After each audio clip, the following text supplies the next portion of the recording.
মৰমৰ ছাত্ৰ ছাত্ৰীসকল, মই আজি মোৰ ইউটিউব চেনেললৈ তোমালোকক সকলোকে স্বাগতম জনাইছোঁ। মই ইয়াৰে আগৰ অংশত তোমালোকক চেণ্টেন্সৰ বিষয়ে শিকাইছোঁ। চেণ্টেন্সৰ অংককেইটা কি বিষয়ে শিকাইছোঁ। আজি মই তোমালোকক শিকাম কাইণ্ডছ অফ চেণ্টেন্স, অৰ্থাৎ বাক্যৰ প্ৰকাৰ। কাইণ্ডছ অফ চেণ্টেন্স বুলি কোৱাৰ লগে লগে বাক্য কেইটা ভাগত ভাগ কৰা হয় বা কিমান প্ৰকাৰ সেইখিনি বুজি পাম। প্ৰথমটো হ'ল নম্বৰতে এছাৰ্টিভ চেণ্টেন্স। এছাৰ্টিভ চেণ্টেন্স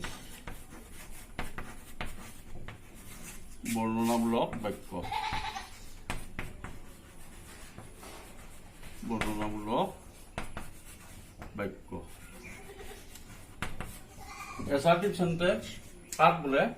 যি চেণ্টেন্সে কোনো কাম বা ঘটনা বা কোনো বস্তু বা প্ৰাণীৰ বিষয়ে বৰ্ণনা কৰা বুজায় তাকে এছাৰ্টিভ চেণ্টেন্স বোলে। উদাহৰণস্বৰূপে, দ্যাট ইজ এ লায়ন। আচ্ছা, দ্যাট ইজ এ লায়ন, সৌটো এটা সিংহ, গতিকে এইটো সিংহৰ বিষয়ে বৰ্ণনা কৰা হৈছে, সিংহ এটা প্ৰাণী। The cow is a useful animal.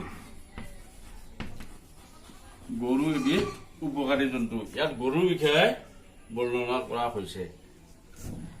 আৰু আমি এনেকুৱা উদাহৰণ দিব পাৰোঁ, এক্সাম্পল দিব পাৰোঁ। উই ইট ৰাইচ, আমি ভাত খাওঁ। আমি ভাতৰ বিষয়ে বৰ্ণনা কৰিছোঁ। গতিকে এইবিলাক হ'ল এছাৰ্টিভ চেণ্টেন্স। দ্বিতীয়টোত আহিলে ইণ্টাৰোগেটিভ চেণ্টেন্স।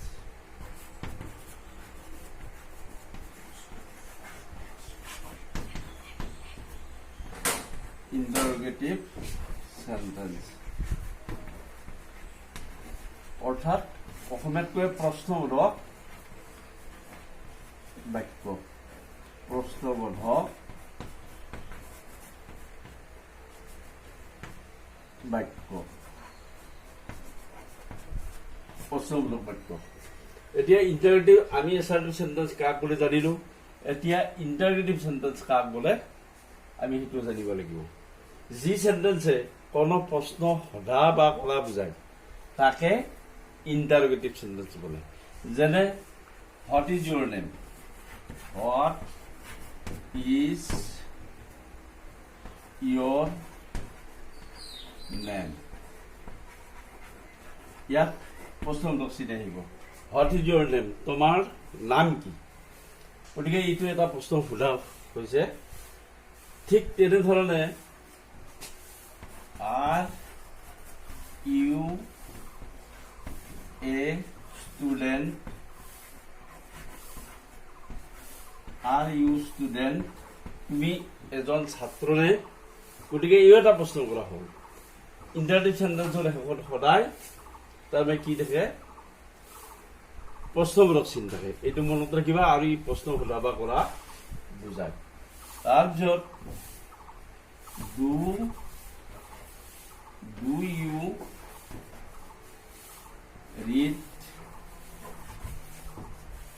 The book? তুমি কিতাপখন পঢ়ানে? এইটোৱে তাৰ মানে হ'ল কি? এই একোটা ইণ্টাৰোগেটিভ চেণ্টেন্স। ইয়াত প্ৰশ্ন সোধা বা কৰা বুজাইছে। তৃতীয়টো হ'ল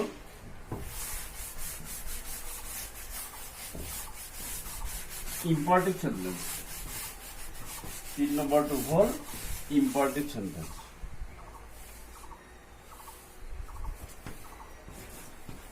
ইম্পাৰেটিভ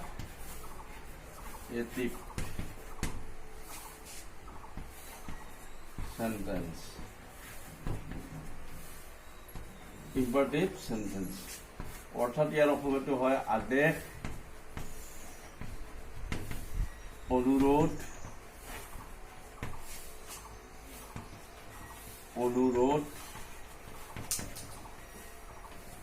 অনুৰোধ, উপদেশমূলক, উপদেশমূলক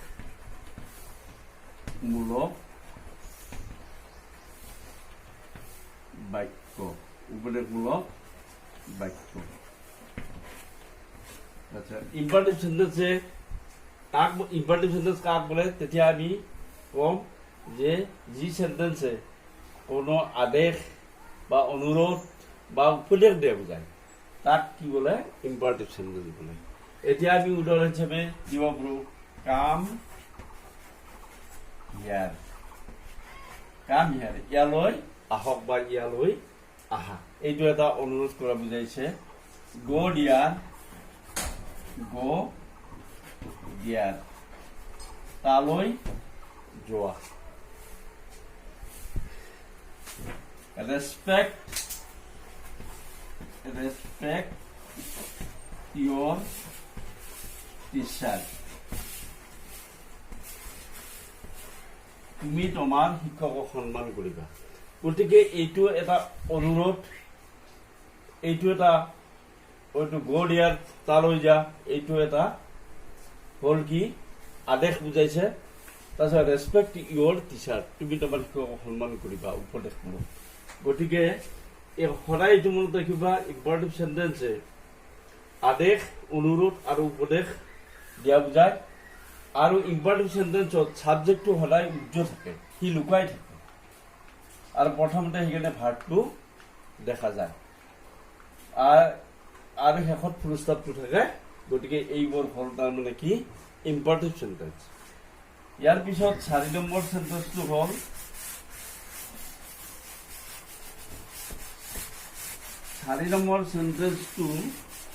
এক্সক্লামেটৰী সেন্টেন্স। এক্সক্লামেটৰী সেন্টেন্স। এক্সক্লামেটৰী সেন্টেন্স অৰ্থাৎ বিস্ময়সূচক বাক্য। বিস্ময়সূচক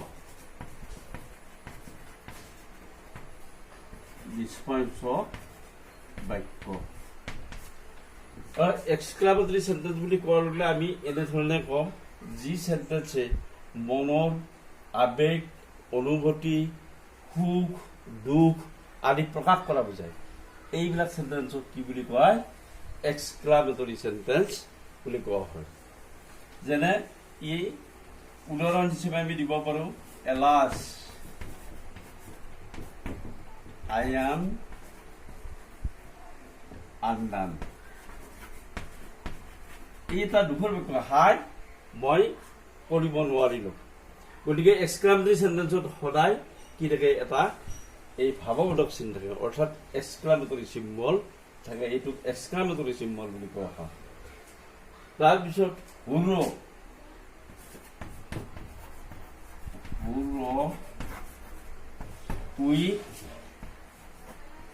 we have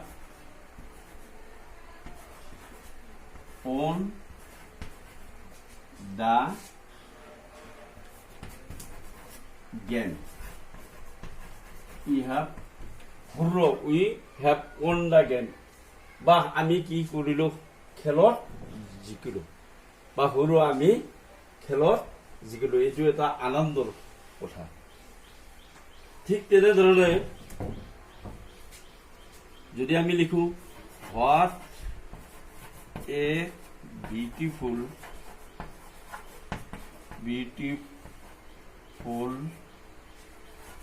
flower this is এতে ভাৱবোধক চিহ্ন। What a beautiful flower this is, বা কিমান যে ধুনীয়া ফুল, এইটো এটা খুব আনন্দ উৎসাহৰ কথা।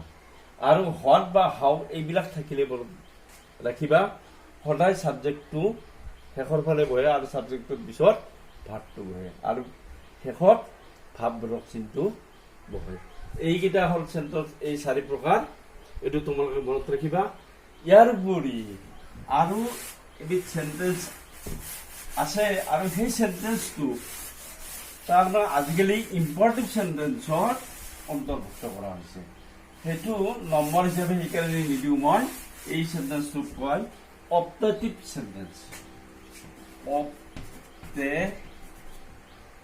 অপটেটিভ অপটেটিভ সেন্টেন্স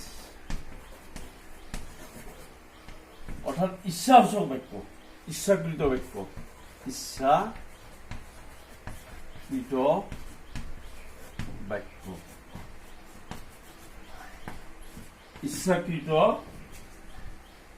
ইচ্ছাকৃত বাক্য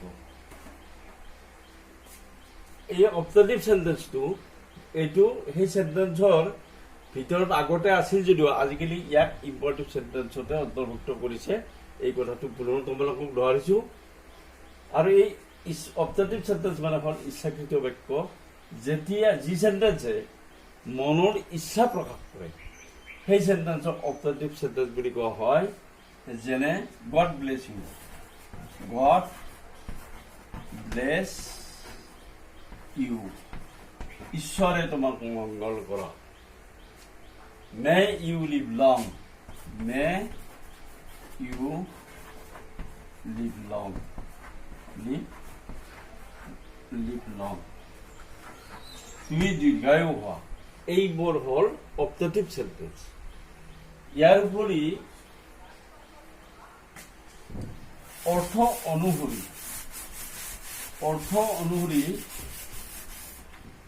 সেন্টেন্স এইটো অৰ্থ অনুসৰি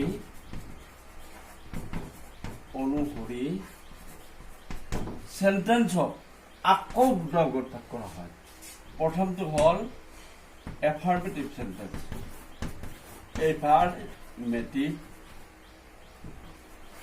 এফাৰ্মেটিভ সেন্টেন্স দ্বিতীয়টো হ'ল নিগেটিভ সেন্টেন্স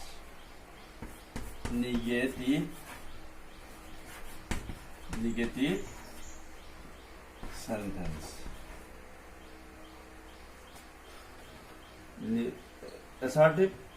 এফাৰ্মেটিভ সেন্টেন্স আৰু নিগেটিভ সেন্টেন্স অৰ্থাৎ এফাৰ্মেটিভ হ'ল হয় অৰ্থক বাক্য হয় অৰ্থক বাক্য আৰু নিগেটিভ সেন্টেন্সটো হ'ল নহয় অৰ্থক বাক্য নহয় অৰ্থক বাক্য এফাৰ্মেটিভ সেন্টেন্সে কোনো এটা সেন্টেন্সৰ হয় অৰ্থ প্ৰকাশ কৰে যেনে Jadu is A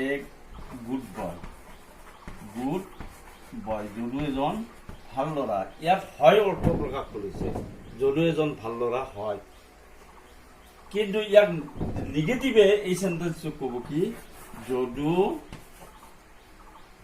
Jadu is not a good boy Jadu এজন ভাল ল'ৰা নহয় গতিকে এইটো মনত ৰাখিবা যে এফাৰ্মেটিভ সেন্টেন্সে সদায় হয় অৰ্থ প্ৰকাশ কৰে আৰু নিগেটিভ সেন্টেন্সে সদায় নহয় অৰ্থ প্ৰকাশ কৰে এফাৰ্মেটিভ সেন্টেন্সৰ পৰা যেতিয়া নিগেটিভ সেন্টেন্সলৈ পৰিৱৰ্তন কৰা হয় বা সজা হয় তেতিয়াহ'লে কি কৰিব লাগে সদায় যিটো এক্সিলাৰী ভাৰ্ব থাকে এক্সিলাৰী ভাৰ্বৰ পিছত ন বা নট বহাই নিগেটিভ কৰা হয় আৰু প্ৰিন্সিপাল ভাৰ্ব থাকিলে তেতিয়া ডু ডাজ ডিড এইবিলাক ভাৰ্বৰ পিছত নট বহাই নিগেটিভ কৰা হয় এই এফাৰ্মেটিভৰ পৰা কেনেধৰণে নিগেটিভ কৰা হয় যেতিয়া তোমালোকক টেন্সৰ বিষয়ে সম্পূৰ্ণভাৱে শিকা হ'ব তেতিয়া তোমালোকক সুন্দৰভাৱে কেনেধৰণে এফাৰ্মেটিভৰ পৰা নিগেটিভলৈ সজোৱা হয় এই বিষয়ে বিতংভাৱে শিকা হ'ব আজিলৈ তোমালোকৰ এই ভিডিঅ'টো ইমানতে সামৰিছোঁ তোমালোকে যদি এই ভিডিঅ'টো চাই ভাল পাইছা তেতিয়াহ'লে তোমালোকে লাইক কৰিবা আৰু সাবস্ক্ৰাইব কৰিবা গতিকে আজিলৈ ইমানতে সামৰিছোঁ ধন্যবাদ